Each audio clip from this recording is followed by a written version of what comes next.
আসসালামু আলাইকুম ওয়া রাহমাতুল্লাহি ওয়া বারাকাতুহু। আলহামদুলিল্লাহ ওয়াসসালাতু ওয়াসসালামু আলা শেখ আহমদুল্লাহ হুজুর বাংলাদেশের একজন খ্যাতনামা প্রখ্যাত আলেমীদিন। তিনি নিজেকে আত্মনিয়োগ করেছেন গরিব দুঃখী ও অসহায় মানুষের কর্মসংস্থান সৃষ্টি করার জন্য। আমরা ইতিমধ্যেই যার নাম যশ এবং খ্যাতি সারা দেশব্যাপী আমরা লক্ষ্য করেছি।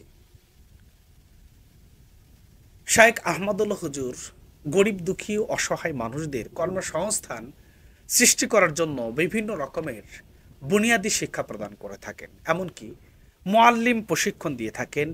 ওলামায়ে কেরাম যাতে করে মুআল্লিম প্রশিক্ষণ গ্রহণ করে তারাও নিজেকে আত্মনিয়োগ করতে পারে বা কর্মস্থলে নিয়োগ করতে পারে। শেখ আহমদুল্লাহ হুজুরের এতটা জনপ্রিয়তা হওয়ার পিছনে কি এমন কারণ রয়েছে? চলুন আমরা শেখ আহমদুল্লাহ হুজুরের একটি ভিডিও ফুটেজ দেখে আসি। যেই ভিডিও ফুটেজটা দেখলেই আমরা আসলে বুঝতে পারবো যে শেখ আহমদুল্লাহ হুজুরের এতটা জনপ্রিয়তা অর্জন করবার পিছনে কি এমন কারণ বা কি হেতু রয়েছে। রাসূলুল্লাহ বাদ। সুপ্রিয় দর্শক শ্রোতা ভাই বোন, আসন্না ফাউন্ডেশনের স্কিল ডেভেলপমেন্ট ইনস্টিটিউটের তরফ থেকে ছেলেদের জন্য যেমন আমাদের স্কিল ডেভেলপমেন্টমূলক নানামুখী আয়োজন রয়েছে, ঠিক তেমনিভাবে আমাদের মা বোনদের জন্য আমাদের নানা আয়োজন রয়েছে। আজকে আমরা স্কিল ডেভেলপমেন্ট ইনস্টিটিউটের মহিলা শাখা থেকে কিভাবে আমরা মেয়েদের স্বাবলম্বী করার জন্য কাজ করে যাচ্ছি সে বিষয়ে আপনাদের সাথে কিছু বিষয় শেয়ার করবো ইনশাআল্লাহ তাআলা। আমরা আছি আমাদের আফতাবনগরে অবস্থিত আসন্না মহিলা স্কিল ডেভেলপমেন্ট ইনস্টিটিউটে। এখানে আমরা আমাদের মা বোনরা যারা দুস্থ অসহায়, নানা কারণে যারা নিগৃহীত, কেউ হয়তো ডিভোর্সি, কেউ হয়তো অভাবের তাড়নায় অন্য কোথাও কাজের জন্য তাকে যেতে হয়, নানামুখী বাধা বিপত্তি তাকে পেরোতে হয়, অনেক সময় তাদের পর্দা পুশিদা, তাদের ব্যক্তিত্ব, তাদের প্রাইভেসি এগুলো নষ্ট হয়। এই সমস্ত মেয়েদেরকে আমরা smart tailoring and fashion designing কোর্সের জন্য অফার করি। যারা জাকাতের হকদার তাদেরকে শতভাগ স্কলারশিপ আমরা দিয়ে থাকি এবং আমাদের যারা স্টুডেন্ট আছে তারা অলমোস্ট সবাই স্কলারশিপেরই স্টুডেন্ট, অর্থাৎ শতভাগ স্কলারশিপ সবাই প্রায় ভোগ করছেন। এই কোর্সের অধীনে আমরা যে বিষয়গুলো শেখানোর চেষ্টা করি আমাদের মেয়েদেরকে, সেগুলো আমরা আপনাদেরকে দেখাবো এবং তাদের হাতে তৈরি করা কিছু জিনিস আপনাদেরকে আমরা দেখাবো, যেগুলো দেখে আপনাদের অনেক বেশি ভালো লাগবে ইনশাআল্লাহ বিদিনিল্লাহ। এবং এখানকার বিভিন্ন ডিপার্টমেন্টগুলো আমরা ঘুরে ঘুরে ইনশাআল্লাহ দেখার চেষ্টা করব। এখানে যে মেশিনগুলো আপনারা দেখতে পাচ্ছেন, এই মেশিনগুলো থেকে তারা প্রশিক্ষণ গ্রহণ করেন। এখানে সম্ভবত 25টা মেশিন আছে। এই 25টা মেশিনে 25 জন শিক্ষার্থী, আমাদের প্রশিক্ষণার্থী, তারা প্রশিক্ষণ এখান থেকে গ্রহণ করেন।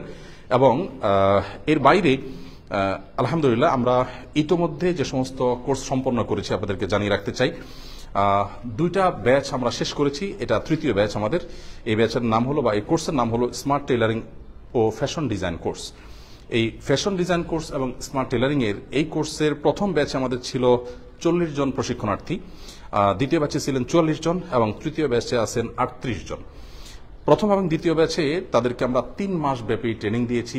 এই ব্যাচটিও 3 মাসের ট্রেনিং করছে। 3 মাসের তাদের থাকা খাওয়ার পুরো ব্যবস্থা এই পুরো ভবনের মধ্যে রয়েছে এবং এখানে কোনো পুরুষ স্টাফ নেই। আমাদের এ টু জেড সম্পূর্ণ মেয়েদের দ্বারা এটি পরিচালিত হয়ে থাকে। অফিস থেকে ওভার টেলিফোনে আমরা সাধারণত এটিকে ফলো আপে রাখি এবং যাবতীয় নির্দেশনা আমরা দিয়ে থাকি।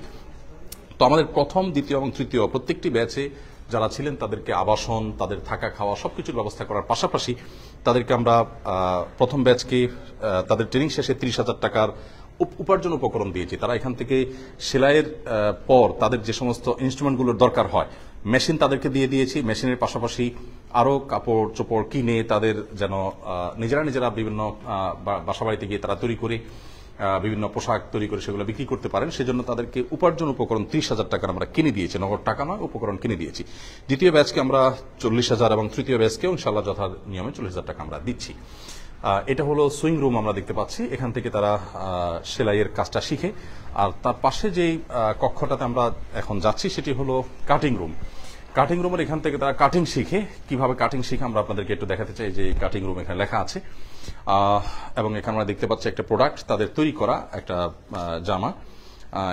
এটা তাদের তৈরি করা। তারা শুধুমাত্র ইসলামপুর থেকে কাপড় কিনে সেটার উপরে কাজ করেছে। এগুলো তাদেরই করা কাজ এবং সেলাই সম্পূর্ণ তাদের করা। এখানে আমরা দেখতে পাচ্ছি যে কাটিং রুমের জন্য আনুষঙ্গিক যা যা দরকার সেগুলো এখানে আছে আলহামদুলিল্লাহ। এখানে এটা ওভারলক মেশিন, এবং এখানে আমরা দেখতে পাচ্ছি নানা রঙের সুতা যেগুলো তাদের প্রশিক্ষণের প্রয়োজনে দরকার হয় সেগুলো এখানে আছে। আর এখানে আমরা দেখতে পাচ্ছি থান কাপড় যেগুলো আমরা কিনে রেখেছি, যেগুলো দিয়ে তারা শিখে থাকে। সাধারণত অনেকগুলো থান কাপড় এখানে আছে জাস্ট প্রশিক্ষণের জন্য। আবার তারা যখন কাজ শিখে চলে যাবে নিজ জায়গায়, তখন আমরা তাদেরকে এরকম থান কাপড়, সুতা এবং প্রয়োজনীয় যে জিনিসগুলো আছে মেশিন সহ সেগুলো তাদেরকে আমরা কিনে দেবো ইনশাআল্লাহ তাআলা। এগুলো হলো কাটিং এর টেবিল।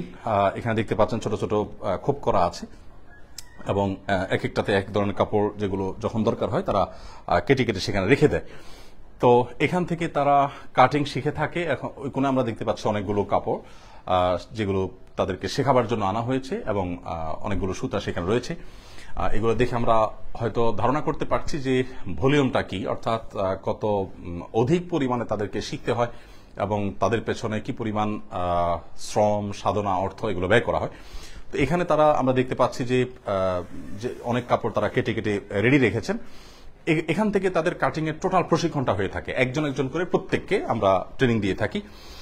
কাটিং শেষ করার পর পাশের রুমে সুইং এ চলে যায় তারা। সুইং এ গিয়ে তারা সুইং গিয়াসউদ্দিন আর তাহিরি একের পর এক শায়েখ আহমদুল্লাহ হুজুর এবং যে সকল ওলামায়ে কেরাম শায়েখ আহমদুল্লাহ হুজুরের পক্ষে কথা বলছেন, তাদের বিরুদ্ধে ব্যাপকভাবে ব্যঙ্গাত্মক এবং গালমন্দ করে আজে বাজে কথা বলে যাচ্ছে। গিয়াসউদ্দিন আর তাহিরি ভুলে গেছেন যে একজন আলেমের শান এবং মানটা কত বেশি। তিনি মনে করছেন যে এভাবে যদি গালমন্দ করে শায়েখ আহমদুল্লাহ হুজুর এবং ওই সকল হুজুরদের বিরুদ্ধে যদি কথা বলা হয়, তাহলে হয়তোবা তাদের জনপ্রিয়তাটা ধুলোর সাথে মিশে যাবে। কিন্তু গিয়াসউদ্দিন আর তাহিরি ভুলে গেছেন যে সম্মান দেওয়ার মালিক আল্লাহ সুবহানাহু ওয়া তাআলা, জনপ্রিয়তা দেওয়ার মালিকও আল্লাহ সুবহানাহু ওয়া তাআলা।